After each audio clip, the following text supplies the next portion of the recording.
Over giving बंद करो। तुम लवर नहीं, डेस्परेट लगते हो। तुम कहते हो मैं तो बस दिल से दे रहा हूँ। यार देखो, सच कह रहा हूँ, बुरा लग जाए ना तो मान लो बुरा।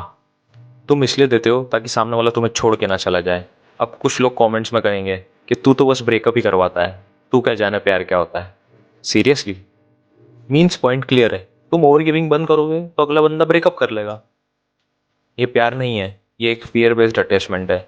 तुम ओवर गिव इसलिए करते हो बिकॉज तुम्हें लगता है तुम इनफ नहीं हो। So you compensate more time, more care, more sacrifice. और धीरे धीरे तुम्हारी वैल्यू कम हो जाती है। बिकॉज इंसान फ्री की चीज वैल्यू नहीं करता है। जिस दिन तुम देना बंद कर दोगे, या तो सामने वाला एफर्ट बढ़ाएगा या फिर चला जाएगा।